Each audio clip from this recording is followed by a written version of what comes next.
Que honra ter você no nosso canal do YouTube. Seja muito bem-vindo. Você já é inscrito? Ainda não? Se inscreve aqui, ó, e não esquece também de ativar esse sininho para receber as notificações de cada mensagem que vai ser postada aqui no nosso canal. Prepara seu coração, porque com certeza mais uma mensagem do coração de Deus vai ser enviada para você e vai, sem dúvida alguma, te abençoar. Deus te abençoe. Na maioria das vezes, nós, quando estamos enfrentando algum tipo de dificuldade na vida, Deus ouve a nossa voz da seguinte forma: a gente se coloca diante dele dizendo: Deus, me livra disso. Deus, me tira desse problema. Eu não estou dizendo que está errado também orarmos dessa forma.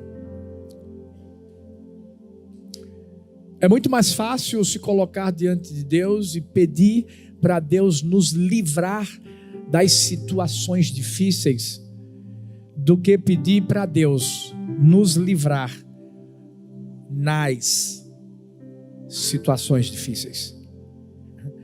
Como é que é, pastor Arthur? Eu não estou entendendo. Eu tenho que orar para Deus me livrar da situação difícil ou na situação difícil? Paulo vai pedir para Deus livrá-lo de um espinho na carne. Alguns teólogos, estudiosos da Bíblia, dizem que o espinho era uma doença, que o espinho era um sentimento, era uma emoção, independente do que seja o espinho na carne. A resposta que Deus vai dar para Paulo é a seguinte: Paulo, a minha graça te basta. Paulo, a minha presença é suficiente para você. Paulo, em outras palavras, Deus estava dizendo: eu não vou te livrar do espinho, eu vou te livrar no espinho. É justamente, Paulo, diante da situação que você vive na sua vida, que eu vou preservar o seu coração, que eu vou forjar o seu caráter. Paulo era um homem muito estudioso, muito inteligente.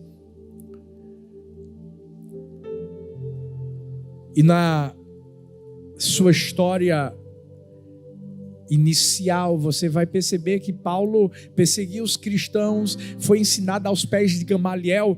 Paulo era alguém muito orgulhoso de si mesmo, fariseu. E é como se Deus estivesse dizendo assim: Paulo, eu preciso permitir que você viva nessa situação, mas você não vai estar sozinho, eu vou estar com você. E enquanto eu estiver com você na dificuldade, você vai vencer. Por isso que o foco, quando nós enfrentamos dificuldades na vida, não é o que estamos enfrentando. E é muito comum você falar com uma outra pessoa e perguntar assim: o que é que você está passando? Qual a dificuldade que você está enfrentando? Então, pastor, se o foco não é o que, qual é o foco diante da dificuldade que se enfrenta? O foco é como eu estou enfrentando essa dificuldade e com quem eu estou enfrentando. Quando nós começamos a entender que as nossas orações precisam ser mudadas, e que ao invés de a gente falar para Deus: Deus, me livra disso, a gente começar a dizer: Deus, diante dessa situação que eu estou passando, passa comigo e me ensina qual a lição que o Senhor quer que eu tire daquilo que eu estou enfrentando. Sabe por quê? Mais poderoso do que Deus nos tirar de uma situação difícil é Deus entrar na situação, mudar as coisas e nos ensinar o que a gente precisa aprender. Mas como assim, pastor? Não é mais fácil Deus me tirar da situação difícil e resolver o meu problema? O maior problema é que a gente, como ser humano, só valoriza mais Deus quando a gente está na situação difícil. Estou mentindo? Não. Você quer ver uma coisa? Se tudo estiver bem, saúde bem, família bem, finanças bem, tudo na bênção, há uma grande probabilidade, infelizmente. Sabe de quê? De a gente não se aproximar de Deus. Há uma grande probabilidade de a gente olhar-se no espelho e achar que eu sou o responsável por isso. Mas quando a gente enfrenta dificuldades na vida, aí as coisas mudam. Quem não orava, começa a orar. Quem nunca jejuou, vai jejuar. Quem nunca leu a Bíblia, vai começar a ler a Bíblia. Quem nunca teve um gabinete com um pastor, vai ter gabinete com um pastor. Sabe por quê? Porque as coisas apertaram. E eu não estou falando que Deus é o Deus que quer que a gente viva situações difíceis para o resto da vida. Mas eu posso garantir para mim e para você que muitas vezes Deus vai permitir que situações difíceis sejam vividas por nós. Só porque Ele quer que a gente o convide para Ele entrar na situação e para a gente conhecê-lo como a gente nunca o conheceu antes. Eu tenho aprendido que os bons momentos da vida geram contentamento, mas os tempos difíceis geram maturidade. E se tem algo que eu e você precisamos na vida, de maturidade.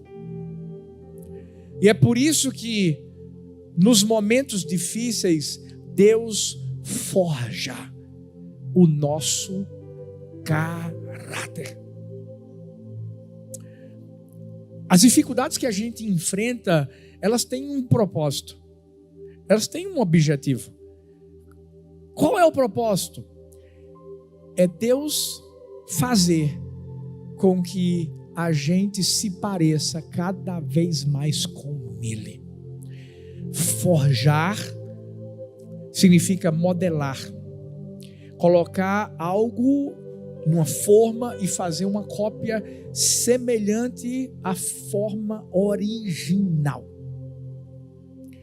Caráter significa conjunto de características e traços que revelam a maneira de agir e de reagir de uma pessoa.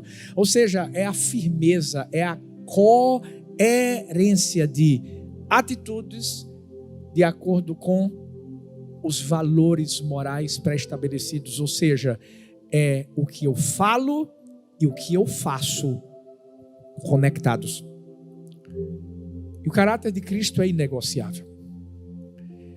O desejo de Deus é que a gente se pareça cada dia mais com Ele. Por quê, pastor? Porque vai chegar um dia, e eu acredito que é isso que eu e você estamos esperando ouvir quando Jesus voltar e nós subirmos juntos. O que é que eu e você esperamos ouvir? É o que está em Mateus 25, 23. Muito bem, servo bom e fiel. Você foi fiel no pouco, e eu o porei sobre o muito.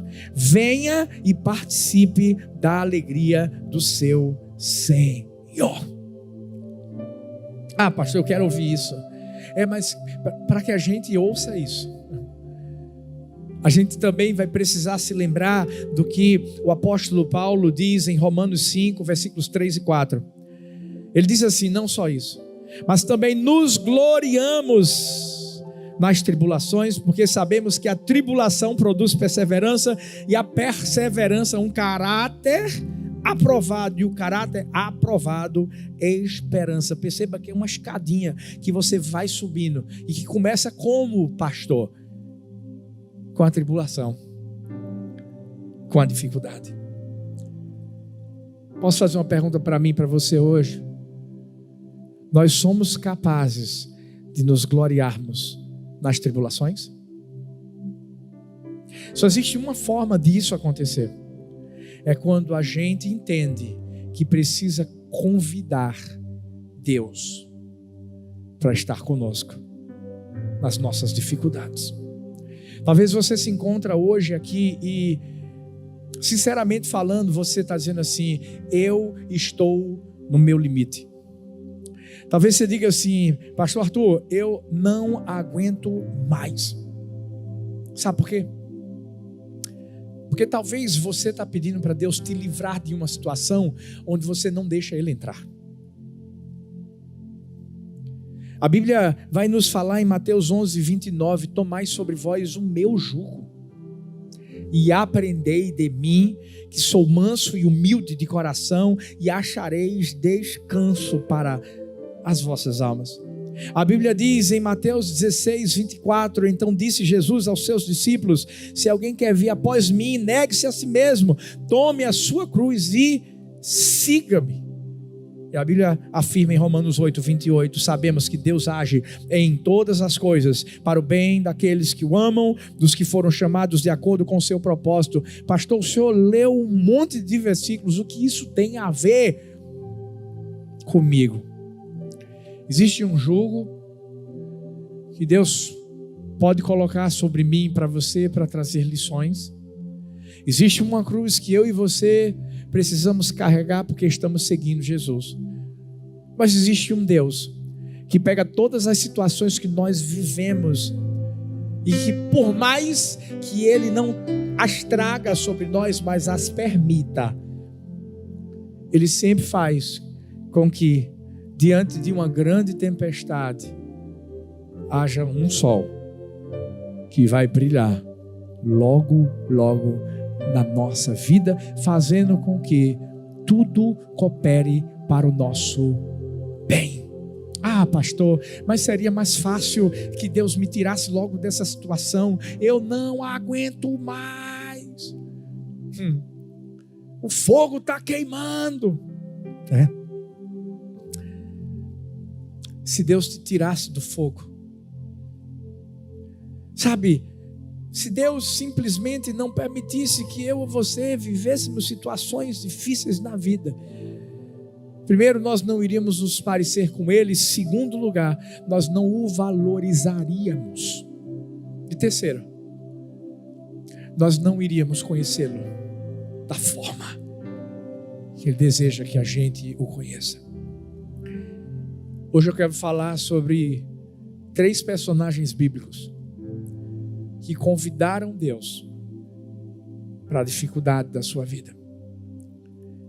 3 personagens que entenderam que não podiam orar para Deus tirá-los do fogo ou livrá-los do fogo, mas eles oraram para que Deus os livrasse no fogo. Sadraque, Mesaque e Abednego. Eu tenho aprendido que quanto maior o problema, maior o milagre. Quanto maior a dificuldade, maior é a oportunidade que Deus tem de mostrar que Ele é Deus. E não só de mostrar que Ele é Deus, mas de mostrar que Ele é Deus na minha vida e na sua. Você sabe por que eu acredito que Deus ele quer fazer? Deus quer que a gente seja seus holofotes, seus outdoors humanos, a ponto de quem olhar para mim, para você, vai olhar e vai dizer assim: como é que ela está vivendo isso? Não, como ele conseguiu isso?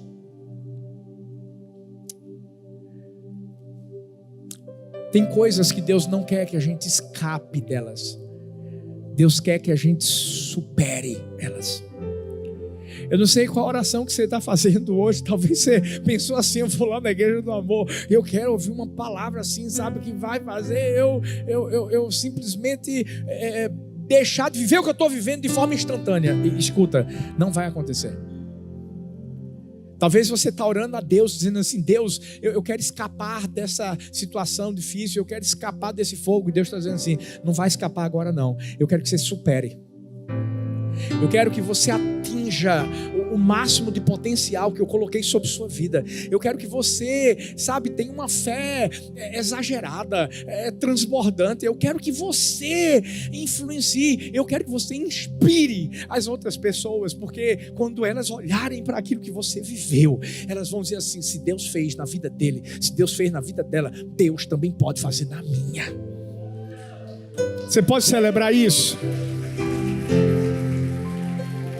Eu não sei se você já leu essa história de Sadraque, Mesaque e Abednego e talvez ficou se perguntando: meu Deus, por que Deus não simplesmente chegou e tirou aqueles, não deixou eles irem para a fornalha?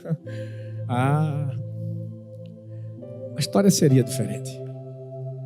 Mas lembra do texto que eu li, Isaías 43:2, quando passares pelas águas, estarei contigo, quando pelos rios, eles não te submergirão, quando passares pelo fogo, não te queimarás, nem a chama arderá em ti. Escuta, quando a Bíblia diz que a gente tem que passar, é porque tem que passar. Não é que a gente quer passar, não é que a gente escolhe passar. É como se a dificuldade nos escolhesse. Obviamente, eu sei que Deus sempre traz o bem para a nossa vida, mas muitas vezes o diabo é justamente ele que chega diante de Deus e diz assim: será que ele aguenta? Será que ela aguenta? Chega diante de Deus e diz assim: eu estou vendo o teu servo, a tua serva, mas o Senhor está abençoando muito eles, né? E aí Deus diz assim: então vai lá. Quer botar no fogo? Bota no fogo. Se quer colocar numa cova cheia de leões, coloca na cova. É uma enfermidade? Coloca. Agora, não tira a vida dele, porque a vida dele e dela está nas minhas mãos.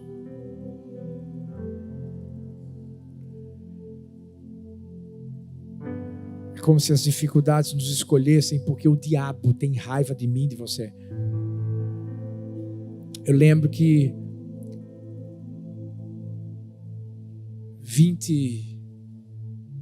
19 anos atrás, ou mais,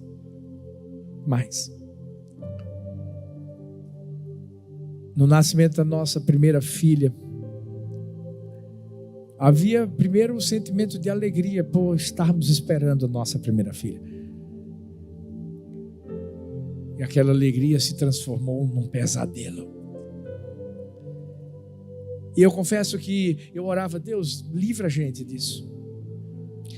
Livra a gente disso. E 3 meses depois, a nossa primeira filha morreu. Talvez você diga assim: e aí, pastor? Como é que Deus permite que isso aconteça? Eu só estou pregando essa mensagem hoje aqui porque eu tive que vivê-la lá atrás. Foi quando eu entendi que não é livrar da, mas na. A gente olha para o quebra-cabeça e não consegue enxergar direito, não é? E talvez você está aqui hoje e você também sofreu perdas. Talvez você está aqui hoje e talvez situações caóticas foram vividas por você. E até hoje você está se perguntando: cadê Deus? Quem disse que sua história se encerrou e não está sendo mais escrita? Porque depois de muitos anos passados, eu vejo que se eu não tivesse vivido o que eu vivi, pode ter certeza, a Igreja do Amor nunca teria chegado aqui. Thalita, você nunca teria ouvido falar de Thalita Pereira. Pastor, eu acho que o senhor está... Não, eu estou falando a verdade. Porque foi um testemunho. Você vai dar conta que é da nossa primeira filha. Que de alguma forma Deus fez viralizar e chegou a milhares de pessoas. E Deus usou mais ainda a vida de Thalita.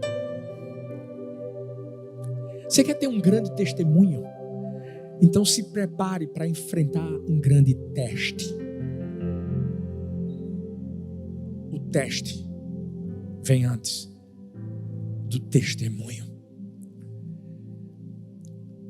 Eu queria te dizer assim: você não vai entrar nessa situação. Eu queria te dizer, você não vai passar por essa dificuldade, mas eu mentiria se eu dissesse isso para você. Mas eu posso te dizer uma coisa: você não vai passar sozinho. Eu posso, com toda a convicção do meu coração, dizer: Deus vai permanecer com você. E por mais que pareça que eu perdi, eu não perdi, eu ganhei. A Bíblia diz que uma semente, quando cai na terra, se ela não morrer, ela não pode dar fruto, mas se morrer, dá muito fruto. E minha primeira filha deu muito fruto e continua dando até hoje. Eu estou aqui, Thalita está aqui, Sara está aqui, Laura está aqui, Helena está aqui, a Igreja do Amor está aqui. Mas eu quero que você entenda uma coisa: se você não compreender nada hoje nessa mensagem, só entenda uma coisa: convida Deus para estar com você naquilo que você está vivendo hoje. Porque esses 3 homens, Sadraque, Mesaque e Abednego, convidaram. E eu quero trazer 3 lições rápidas das atitudes desses homens que fizeram com que eles vencessem o que eles enfrentaram. Primeiro, quando convidamos Deus para as nossas dificuldades, nós não nos curvamos. Escuta, não somos nós que vamos nos curvar diante das dificuldades. São as dificuldades que vão se curvar diante do Deus que está comigo e com você nas dificuldades. Eu lembro que quando a gente viveu essa situação da nossa primeira filha, muitas pessoas diziam assim: eles são novos, eles não vão aguentar, eles vão desistir de tudo. E a verdade é que foi o contrário, foi isso que fez a gente se levantar diante do Senhor e de saber que Ele continuava com a gente, e de acreditar que o diabo é que teria que se curvar e a gente pisaria na cabeça dele, porque a gente continuaria vivendo o propósito que Deus tinha determinado para a nossa vida. Sabe o que eu amo na história de Sadraque, Mesaque e Abednego? Está lá em Daniel capítulo 3. É que por mais que as dificuldades se levantassem contra eles, eles nunca se curvavam diante delas. A Bíblia diz que o rei Nabucodonosor vai baixar um decreto. E nesse decreto, ele diz que diante de uma estátua enorme que ele fez de ouro, todos os súditos, todos aqueles que habitavam naquela cidade teriam que se prostrar. Olha, deixa eu dizer uma coisa para mim e para você. Quando as dificuldades vêm contra nós, é porque o diabo quer que eu e você venhamos a abandonar Deus. É que a gente venha simplesmente por causa da imposição do mundo. A gente deixa de seguir Deus. A gente deixa de amar a palavra. A gente deixa de se consagrar, de se comprometer com o Senhor. O que é que o diabo queria na vida de Sadraque, Mesaque e Abednego? Que eles simplesmente dissessem: se nós não nos curvarmos, nós vamos morrer. Filhos, escutem uma coisa: o celestial é muito mais importante do que o terreno. Nós vivemos numa época, e eu vou te dizer uma coisa, vai piorar. Ah, pastor, o senhor está brincando comigo? Eu quero ouvir uma palavra assim, sabe? Calma, humanamente piora. Mas quanto mais piorar, é porque vai estar mais perto de Jesus voltar. E a nossa pátria não é aqui, é lá no céu, gente. E sabe, a gente pode morar num país maravilhoso, né? Deus abençoar a nossa vida, mas deixa eu te dizer uma coisa, tudo vai ficar. Qualquer coisa, sabe? Você pode morar numa casa bonita, você pode ter um carro, você pode... Tudo, mas tudo vai passar. O que o diabo quer é que a gente foque os nossos olhos naquilo que passa. E a gente não pode cair nessa. Sabe por quê? Nem a morte, nem a vida, nem anjos, nem principados, nem nada poderá nos separar do amor de Deus. Nada. Ei, é Ele, o foco é Ele. Vamos se colocar no lugar de Sadraque, Mesaque e Abednego. Um decreto sendo baixado. E eles sabendo que se eles não se prostrassem diante daquela estátua, eles morreriam. E não seria qualquer morte, serem colocados em uma fornalha, gente. Quem aqui já se queimou alguma vez? É uma experiência horrível, é ou não é? Qualquer tipo de queimadura, por menor que seja, é horrível a experiência. Agora imagine você entrar numa fornalha. Imagina os pensamentos que vieram na mente deles. Mas eles carregavam dentro de si algo que na verdade já estava inserido no nome que eles tinham. Não era Sadraque, Mesaque e Abednego. Esses foram nomes babilônicos que eles receberam: Ananias, Misael e Azarias. Você sabe o significado desses nomes? Ananias, o Senhor é gracioso. Misael, quem é como Deus? E Azarias, o Senhor ajudou. Em outras palavras, era Deus falando com eles: eu sou gracioso. Eu dou a vocês o favor que vocês não merecem. Quem é que pode ser como eu sou? Eu os ajudarei sempre. Por isso que eles não se prostraram diante da dificuldade que eles estavam enfrentando. Eles convidaram Deus para entrar com eles na dificuldade. Na verdade, os seus nomes eram uma forma de Deus lembrá-los de que Deus era com eles. É como Davi diz no Salmo 23, versículo 4: ainda que eu andasse pelo vale da sombra da morte, não temeria mal algum, porque tu estás comigo, a tua vara e o teu cajado me consolam. Davi diz que a gente vai andar. Escuta, o vale da sombra da morte existe. As aflições, como diz a Bíblia, no mundo tereis aflições, existem. Mas é diferente quando nós convidamos Deus. Sabe, quando nós entendemos que existe um jugo que é dele. Quando nós entendemos que existe uma cruz, mas que Ele está conosco. Com Ele, a vitória é certa. Esses homens não pensaram no fogo, porque se eles pensassem no fogo, eles se prostrariam. Eles não pensaram nas imposições que estavam sendo trazidas. Eles simplesmente convidaram Deus e mostraram que a única pessoa para quem eles se curvariam era Deus. Quais são as imposições que o mundo tem tentado trazer sobre a nossa vida? Sobre a nossa família?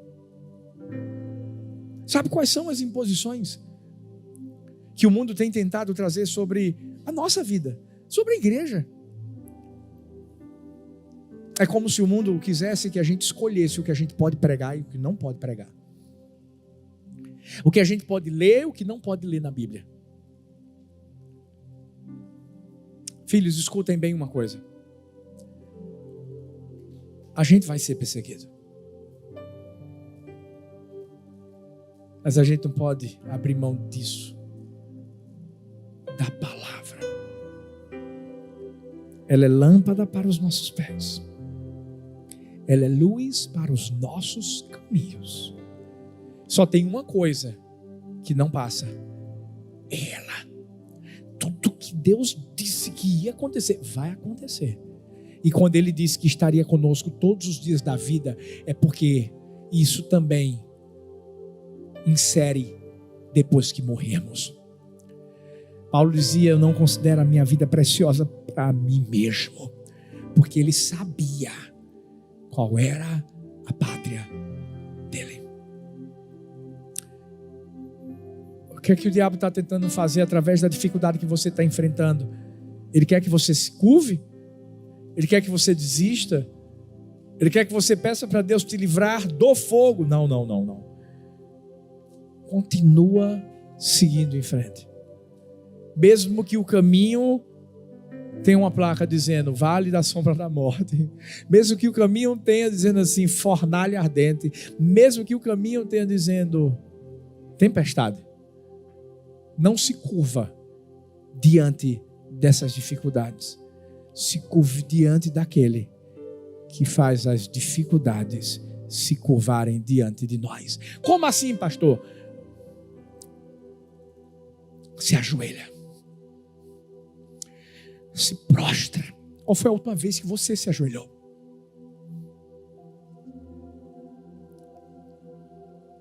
Qual foi a última vez que você orou a Deus? Qual foi a última vez que você se colocou diante da presença do Senhor, entendendo que toda vez que você se curva diante dEle, Ele está ali estendendo sua mão de graça sobre sua vida?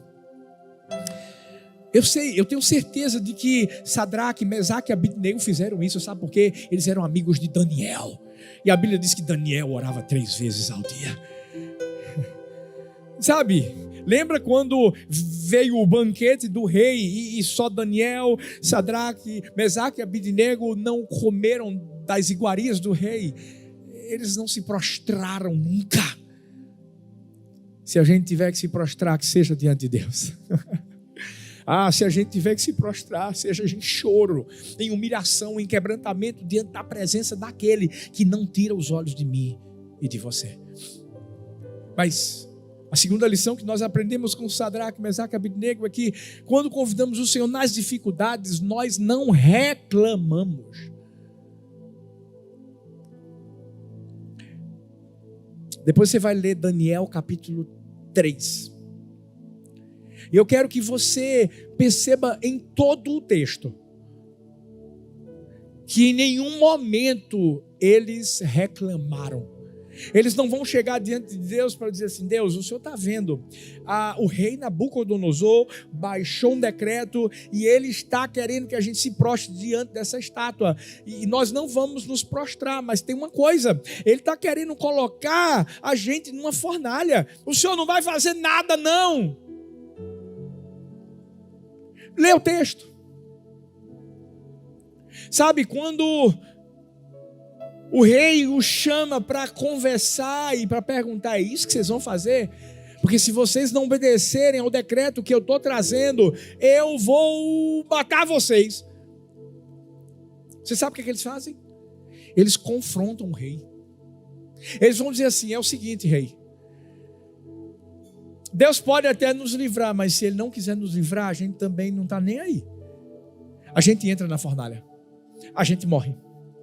Mas uma coisa a gente não vai fazer, a gente não vai se curvar diante dessa estátua. O maior problema nosso é que na dificuldade, ao invés de a gente confrontar o inimigo, a gente confronta Deus.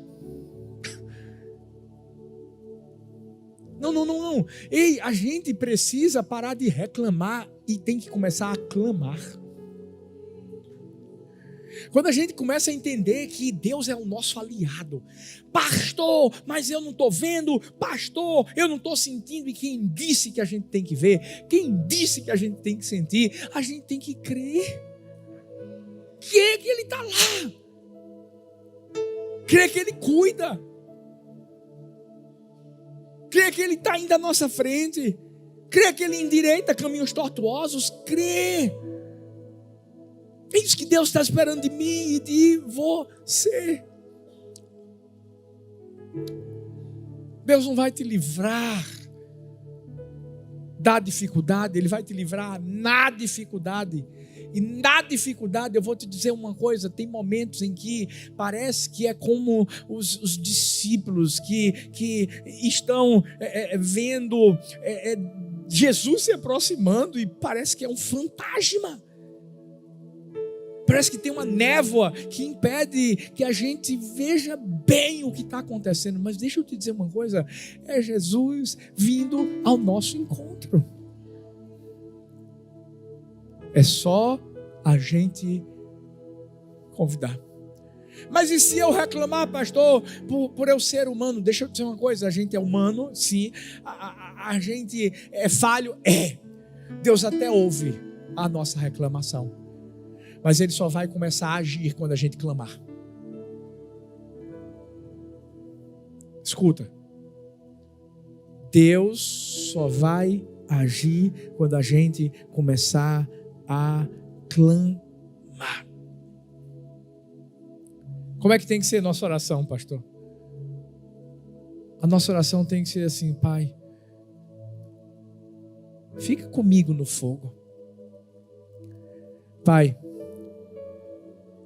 fica comigo diante da tempestade. Pai, fica comigo no deserto. Deus é o mesmo. Deus não mudou. Não coincidentemente, hoje quando eu estava lendo a Bíblia com Heleninha, ela escolheu 2 textos que eu estaria falando hoje aqui, e ela não sabia de nada. Ela disse: pai, eu gosto dessa historinha aqui, do rio. Aí quando ela clicou, falava sobre o Rio Jordão. Sabe aquele momento que Josué passa, que eles passam a pés enxutos? E qual foi a outra história? A das muralhas de Jericó, porque para chegar em Jericó tinha que passar pelo Jordão. Algo sobrenatural que Deus faz, o povo rodeando lá aquelas muralhas. E aí eu disse: vamos ler outra. Ela disse: eu gosto dessa aqui. Qual era? A passagem do povo de Israel pelo Rio Vermelho, pelo Mar Vermelho.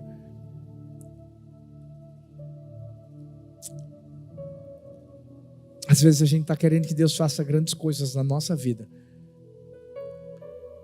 A gente se esquece que para Deus fazer grandes coisas na nossa vida, a gente vai ter que ter grandes desafios na nossa frente. Mas Ele só vai abrir o mar quando a gente clamar. O povo tinha saído do deserto, indo em direção à terra prometida, tinha um mar à sua frente, tinha os inimigos atrás, o exército egípcio. O que é que eles fizeram? Reclamaram primeiro. Só depois. Quando Moisés se levanta e Deus diz assim: manda o povo marchar. É como se Deus estivesse dizendo assim: bora. Vocês creem que eu sou Deus? Creem que eu tirei vocês do Egito?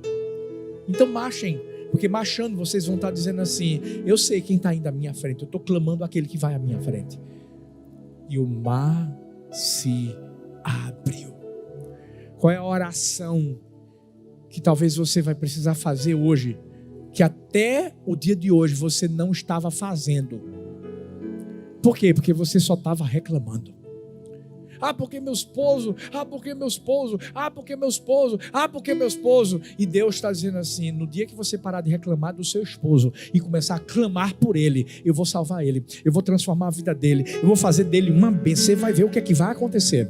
É isso, é isso. Talvez até hoje você está reclamando da sua vida financeira. Até acorda todo dia reclamando. Agora deixa eu te perguntar uma coisa. Ei, Deus deixou faltar comida para você? Bora, eu sei que se você não pagar aluguel, você vai ser despejado. Ei, você está morando em algum lugar ou não está? Deixa eu te falar uma coisa. No dia que a gente parar de reclamar e começar a clamar, as coisas vão mudar. Isso que Deus quer. Isso é convidar Deus. Isso é acreditar que Ele existe. Por quê?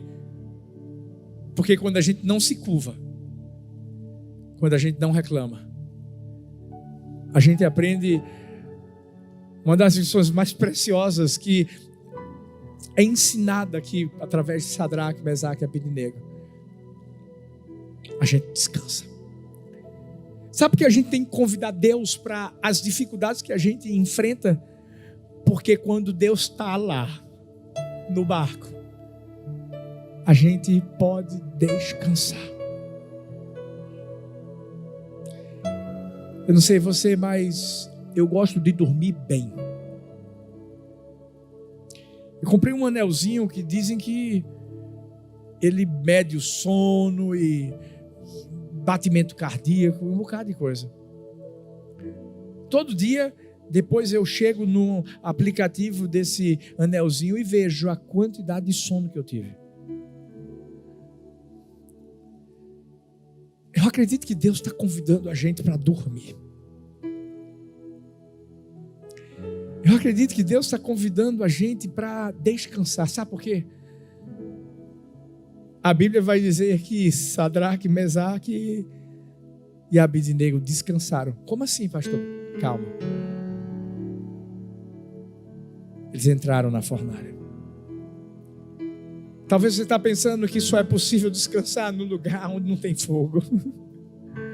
Talvez você está dizendo assim, eu só não descanso, pastor, porque o mar está agitado demais. Deixa eu te dizer uma coisa. Deus quer que a gente descanse. É na fornalha. Deus quer que a gente descanse dentro do barco, balançando de um lado para o outro, porque isso já aconteceu antes e Jesus mostrou para os discípulos que era dessa forma que eles tinham que enfrentar a tempestade que eles estavam passando. Descansar num barco onde o tempo está maravilhoso não é descansar, é usufruir. E antes de usufruir, a gente vai ter que aprender a descansar. Quando tudo tiver parecendo que está dando errado. O que é que eu faço, pastor?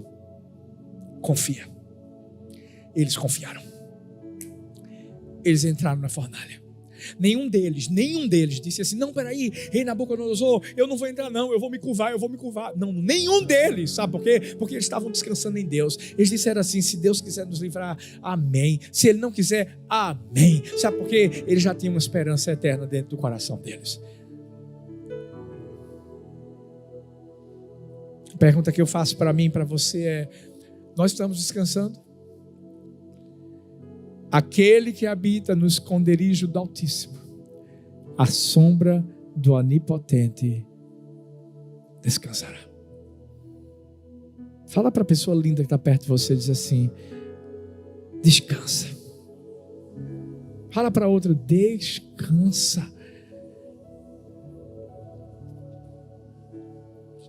Porque a Bíblia diz